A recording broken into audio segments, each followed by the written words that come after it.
Doctor B R Ambedkar ಅವರು ನಿಧನರಾದಾಗ ಕಾಂಗ್ರೆಸ್ ಪಕ್ಷದವರು ದೆಹಲಿಯಲ್ಲಿ ಅಂತ್ಯಕ್ರಿಯೆಗಾಗಿ ಒಂದಿಂಚು ಜಾಗ ಕೂಡ ಕೊಡಲಿಲ್ಲ ಎಂದು ಕಾಂಗ್ರೆಸ್ ವಿರುದ್ಧ ಮಾಜಿ ಸಚಿವ ಹಾಗೂ ಜೆಡಿಎಸ್ ಪಕ್ಷದ ರಾಜ್ಯಾಧ್ಯಕ್ಷ ಹನುಮಂತಪ್ಪ ಆಲ್ಕೋಡ್ ಗುಡುಗಿದ್ರು. ರಾಯಚೂರು ಜಿಲ್ಲೆಯ ಮಾನ್ವಿ ಪಟ್ಟಣದ ಜೆಡಿಎಸ್ ಕಾರ್ಯಾಲಯದಲ್ಲಿ ಸುದ್ದಿಗಾರರೊಂದಿಗೆ ಮಾತನಾಡಿ, ಕಾಂಗ್ರೆಸ್ ಪಕ್ಷ ಅಂಬೇಡ್ಕರ್ ಅವರ ಅಂತ್ಯಕ್ರಿಯೆಗೆ ಜಾಗ ಕೊಡದೆ ಕಾರಣ ಅಂಬೇಡ್ಕರ್ ಅವರ ಪಾರ್ಥಿವ ಶರೀರಕ್ಕೆ ಮಹಾರಾಷ್ಟ್ರಕ್ಕೆ ಕೊಂಡೊಯ್ಯುತ್ತಾರೆ. ದೇಶ ಕಂಡ ಅಂತ ಮಹಾನ್ ನಾಯಕನಿಗೆ ಕಾಂಗ್ರೆಸ್ ಮಾಡಿದ ಅಪಮಾನ ಇದು. ಇನ್ನು ಕಾಂಗ್ರೆಸ್ ಪಕ್ಷದವರೇ ಅಂಬೇಡ್ಕರ್ ಅವರನ್ನ ಚುನಾವಣೆಯಲ್ಲಿ ಸೋಲಿಸಿದ್ದಾರೆ. ಇವಾಗ ಅಂಬೇಡ್ಕರ್ ಅವರ ಮೇಲೆ ಕಾಂಗ್ರೆಸ್ಗೆ ಅದೆಷ್ಟು ಪ್ರೀತಿ ಎಂದು ಕಾಂಗ್ರೆಸ್ ವಿರುದ್ಧ ಲೇವಡಿ ಮಾಡಿದ್ರು. ದಲಿತರಿಗೆ ಏನಾದರೂ ಅನ್ಯಾಯವಾಗಿದ್ರೆ ಅದು ಕಾಂಗ್ರೆಸ್ ಪಕ್ಷದಿಂದ ಮಾತ್ರ. ಜಗಜೀವನ್ ರಾಮ್ ಅವರಿಗೂ ಕೂಡ ಕಾಂಗ್ರೆಸ್ ಪಕ್ಷ ಮೋಸ ಮಾಡಿದೆ. ಬಿಜೆಪಿಯವರು ಅಧಿಕಾರಕ್ಕೆ ಬಂದರೆ ಸಂವಿಧಾನ ಬದಲಾವಣೆ ಮಾಡ್ತಾರೆ ಅಂತ ಎಲ್ಲೆಲ್ಲೂ ಮಾತನಾಡ್ತಾರೆ. ಯಾರೇ ಬಂದರೂ ಈ ದೇಶದಲ್ಲಿರುವ ಸಂವಿಧಾನವನ್ನು ಬದಲಾವಣೆ ಮಾಡುವುದು ಅಸಾಧ್ಯ. ಮಲ್ಲಿಕಾರ್ಜುನ ಖರ್ಗೆ ಈ ಬಗ್ಗೆ ಯಾವತ್ತಿಗಾದರೂ ಸಂಸತ್ನಲ್ಲಿ ಕೇಳಿದ್ದಾರಾ? ಎಲ್ಲೂ ಈ ಬಗ್ಗೆ ಪ್ರಶ್ನೆ ಕೇಳದ ಕಾಂಗ್ರೆಸ್ ಚುನಾವಣಾ ಪ್ರಚಾರದಲ್ಲಿ ಮಾತ್ರ ಈ ಬಗ್ಗೆ ಮಾತನಾಡ್ತಾರೆ. ಈ ದೇಶದಲ್ಲಿ ದಲಿತರಿಗೆ ಅನ್ಯಾಯ ಆಗಿದ್ದೇ ಕಾಂಗ್ರೆಸ್ನಿಂದ. ಈ ದೇಶದ ಎಲ್ಲ ವರ್ಗದ ಜನರ ಅಭಿವೃದ್ಧಿ ಆಗಬೇಕಾದ್ರೆ ಬಿಜೆಪಿ ಅಧಿಕಾರಕ್ಕೆ ಬರಬೇಕು ಎಂದು ಅವರು ತಿಳಿಸಿದರು. ತಮಗಾಗಲೇ ಗೊತ್ತಿದೆ ಈ ವಿಷಯ ಅಂತೇಳಿ ನಾನು ಭಾವಿಸ್ತೀನಿ. ಒಂದೇನಂತಂದ್ರೆ ನಮ್ಮಲ್ಲಿ ನೀರಾವರಿ ಬಹಳ ಇದಾವೆ. ನೀರಾವರಿ ಕರ್ನಾಟಕ ರಾಜ್ಯದಲ್ಲಿ ಹೆಚ್ಚು ನೀರಾವರಿ ಯೋಜನೆಗಳು ಇರ್ತಕ್ಕಂಥವು ನಮ್ಮ ಭಾಗದಲ್ಲಿ ಇದಾವೆ. ಆದರೆ ಇವತ್ತು ಕೂಡ ಅದಕ್ಕೆ 1 ರೂಪಾಯಿನೂ ಕೂಡ ಖರ್ಚು ಮಾಡಿ ಕೆಲಸ ಕಾಮಗಾರಿಗಳು ಮಾಡಿರ್ತಕ್ಕಂಥದ್ದಂತ ನಾವಂತೂ ನೋಡಿಲ್ಲ. ನೀವು ನೋಡಿದಿರಿಲ್ಲ ಗೊತ್ತಿಲ್ಲ. NREG ಕಾಮಗಾರಿಗಳು ಕೂಡ ನಡೆದೇ ಇಲ್ಲ, ಎಲ್ಲಿ ನಾವು ನೋಡಿಲ್ಲ ಇದನ್ನು.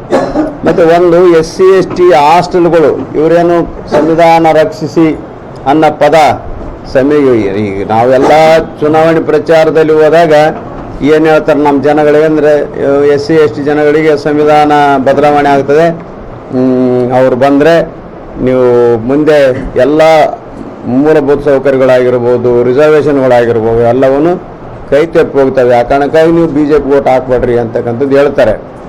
ನಾವು ಹೇಳ್ತೀವೇನಂತಂದರೆ, ಸಂವಿಧಾನ ನಾವು ಹೇಳೋದಲ್ಲ, ಮೋದಿಯವರೇ ಹೇಳಿದ್ದಾರೆ.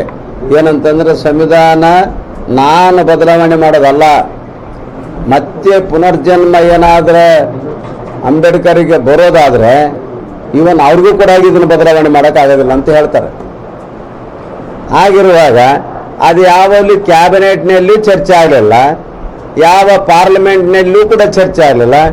ಈಗೇನು ಕಾಂಗ್ರೆಸ್ನವರು ಅಲ್ಲ, ಅವ್ರು ವಿರೋಧ ಪಕ್ಷದಲ್ಲಿ ಆದರೆ ಕಾಂಗ್ರೆಸ್ನವರು ಮಾನ್ಯ ಶ್ರೀ ರಾಷ್ಟ್ರೀಯ ಅಧ್ಯಕ್ಷರಾಗಿರ್ತಕ್ಕಂಥ ಸನ್ಮಾನ್ಯ ಶ್ರೀ ಖರ್ಗೆ ಸಾಹೇಬರು ಅವರು ಈಗ ಪಾರ್ಲಿಮೆಂಟ್ ಏನು ಪಾರ್ಲಿಮೆಂಟ್ನಲ್ಲಿದ್ದಾರೆ, ಲೋಕಸಭೆ ರಾಜ್ಯಸಭೆಯಲ್ಲಿದ್ದಾರಲ್ಲ, ಈ ಒಂದ್ಸಲನಾದ್ರೂ ಅವ್ರು ಪ್ರಸ್ತಾಪ ಮಾಡಬೇಕಾಗಿತ್ತಲ್ಲ ಇದನ್ನು.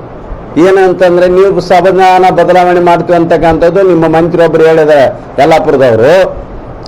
ಅವ್ರು ಹೇಳಾರಲ್ಲ, ಇದಕ್ಕೆ ನಿಮ್ಮ ಅಭಿಪ್ರಾಯ ಏನಂತ ಕೇಳಬೇಕಾಗಿತ್ತಲ್ಲ. ಅವರು ಹೇಗೆ ಬದಲಾವಣೆ ಮಾಡ್ತಾರೆ, ಏನು ಡೆವಲಪ್ಮೆಂಟ್ ಆಗಿದೆ ಅಂತ ಬದಲಾವಣೆ ಮಾಡ್ತಾರೆ. ಬದಲಾವಣೆ ಮಾಡೋದಾದ್ರೆ ಏನು ಕಾರಣದಿಂದ ಬದಲಾವಣೆ ಮಾಡ್ತಾರೆ ಅಂತಕ್ಕಂಥದ್ದು ಕೇಳಬಹುದಾಗಿತ್ತು. ಅಲ್ಲಿ ಒಂದು ಶಬ್ದ ಕೂಡ ಪಾರ್ಲಿಮೆಂಟ್ನಲ್ಲಿ ಏನು ರಾಜ್ಯಸಭೆಯಲ್ಲಿ ಪ್ರಸ್ತಾಪ ಮಾಡಿದ್ದೇನೆ. ಒಂದೇ ಚುನಾವಣೆಯಲ್ಲಿ ಇವ್ರು ಯಾರೋ ಒಬ್ರು ಹೇಳ್ಯಾರ ಅನ್ನೋ ಕಾರಣಕ್ಕಾಗಿ ಇದನ್ನ ಇಡೀ ರಾಜ್ಯದುದ್ದಗಲಕ್ಕೂ ಇದು ವೈಭವೀಕರಿಸ್ತಕ್ಕಂಥದ್ದು, ಇದು ರಾಜಕೀಯ ಉದ್ದೇಶದಿಂದ ಮಾಡ್ತಾರೆ ವಿನಃ ಇದು ದಲಿತರ ಹಿತದೃಷ್ಟಿಯಿಂದ, ದಲಿತರ ಅಭಿವೃದ್ಧಿಗಾಗಿ, ಜನಗಳ ಹಿತಾಸಕ್ತಿಗಾಗಿ ಮಾಡ್ತಕ್ಕಂಥದ್ದು ಇವರ ಅಭಿಪ್ರಾಯ ಅಲ್ಲ. ಇವ್ರದ್ದು ಕಳಕಳೆ ಕೂಡ ಅವರಲ್ಲಿಲ್ಲ. ಮತ್ತು ಒಂದು ಡಾಕ್ಟರ್ ಬಾಬಾ ಸಾಹೇಬ್ ಅಂಬೇಡ್ಕರ್ ಅವ್ರ ಬಗ್ಗೆ ಭಾಳ ದೊಡ್ಡ ಗೌರವಿತವಾಗಿ ಈಗ ಮಾತನಾಡ್ತಾರೆ. ಅವರು ಭಾಳ ದೊಡ್ಡ ಗೌರವ, ಎಲ್ಲಿಲ್ಲದ ಪ್ರೀತಿ, ಎಲ್ಲಿಲ್ಲದ ಕಾಳಜಿ ಈಗ ತೋರಿಸ್ತಾ ಇದ್ದಾರೆ ಅವರು. ನಾನು ಅವರಿಗೆ ತಮ್ಮ ಮುಖಾಂತರ ಕೇಳ್ತೀನಿ, ಡಾಕ್ಟರ್ ಬಾಬಾ ಸಾಹೇಬ್ ಅಂಬೇಡ್ಕರ್ ಅವರು ತೀರ್ಕೊಂಡಾಗ ಅವ್ರ ಅಂತ್ಯಕ್ರಿಯೆ ಎಲ್ಲಾರನ್ನೂ ಮಾಡ್ತಾರೆ.